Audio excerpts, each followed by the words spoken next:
Today we're going to be working on vertical motion for projectiles. Now, when you look at this, you can see that someone's throwing a ball. Now, you've all thrown a ball, haven't you? Yes. How about kicked a ball? Yes. Yeah. How about kicked a can? Oh, yeah. Okay. Yes. Hopefully not kicked a kid, Yes. right? The deal is we have a motion that goes up and comes down. You can think of, two kids catching a ball, and that ball doesn't quite go where it wants to go here. So it's going up and over, but doesn't quite get in the person's mitt. We can determine how far along it takes until that ball drops, how far that distance is. We can also determine how high that ball went and how long it took until it fell on the ground or into a person's hand if they were catching it. We can do all of that through a formula that you are going to know. And that formula is h equals -16t squared plus dt plus s. You're going to memorize that formula. That's called the projectile motion formula. Now, you're probably wondering what each of the variables stands for.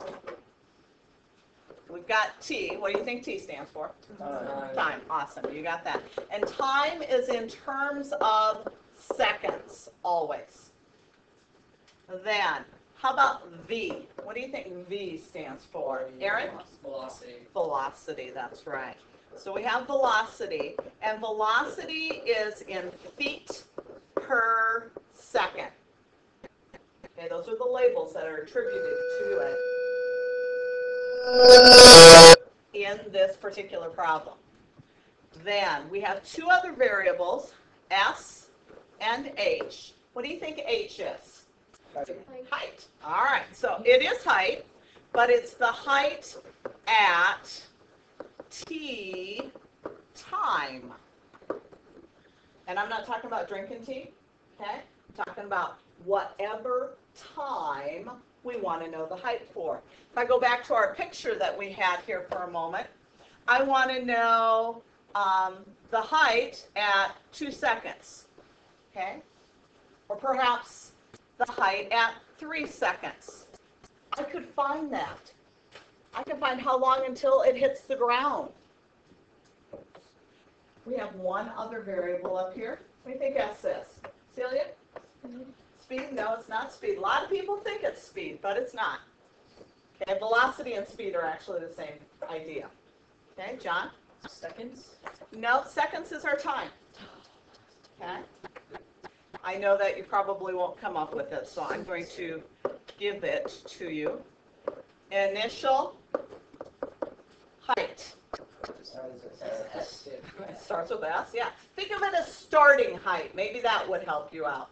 But scientists and mathematicians like to use initial for the beginning, the start. So initial height, and this is in feet, and the height h is also in feet.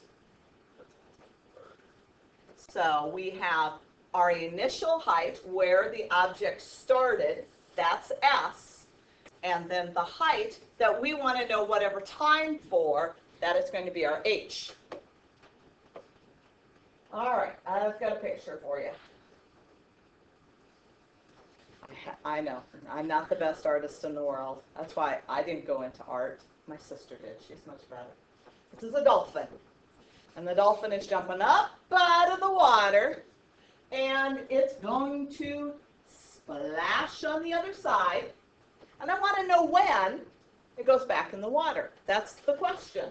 When does the dolphin go back in the water? Deal is that dolphin's traveling. I've given you velocity of 32 feet per second. So let's set up our equation. H equals -16t squared plus vt plus s.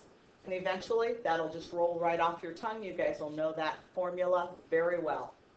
We're going to use it all chapter. All right, what are we trying to find? We're trying to find when he splashes back in the water. So what are we trying to find? Time, T. So we have to plug in everything else that we know.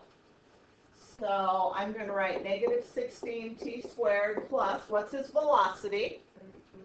32 feet per second, so 32 times t, plus s. S, remember, was the initial height. Now, please think of the water here as the x-axis.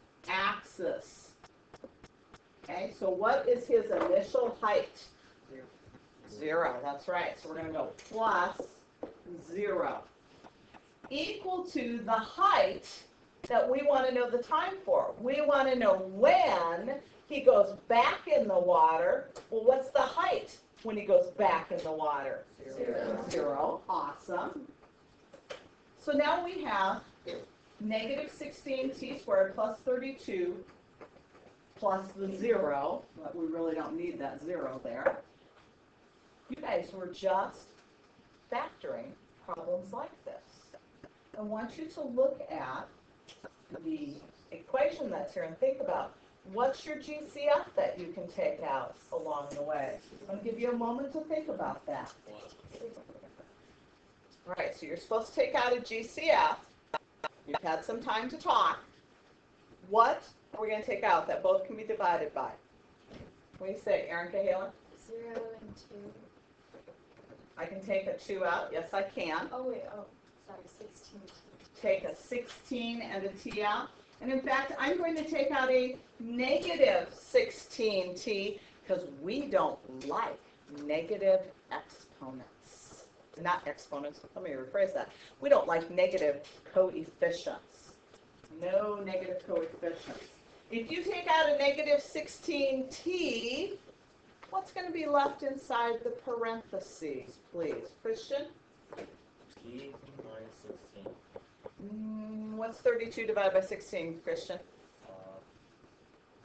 2. 2. How about t minus 2? There we go. Equal to 0. And you're going to find when you do your GCS, you're going to want to take out that negative for future sections that we're going to be working on. If your leading coefficient is negative, you're going to want to pull out a negative with that. So now we have our monomial factor and we have our binomial factor. And yes, we're going to set those each equal to 0. So t minus 2 equals 0 and negative 16t equals 0. On the first one, what are we going to have for an answer? 0. That's 0 seconds. How about on the second one? 2. Now I've got 2 times here. Which one is when the dolphin goes back into the water? 0. 2 seconds. The 2 seconds. What's the 0 seconds refer to? When he comes out of the water. They're both height of 0. So there are 2 times when the height is 0. One when he comes up out of the water and one when he goes back in. The only one I want to give for an answer is the 2 seconds because the question was, when does he go back into the water? I don't care that he came out of the water. I get to throw that answer away. Make sure that you're answering the question that's being asked. If I were solving this equation, not in a story problem, how many answers would there be? 2. But the story problem has a specific question. When did the dolphin go back in the water? The answer is 2 seconds. Questions at all? You got to know your H, you got to know your V, you got to know S, and then you can use your GCF in order to factor and solve. All right, you are ready to begin your homework then. Yeah.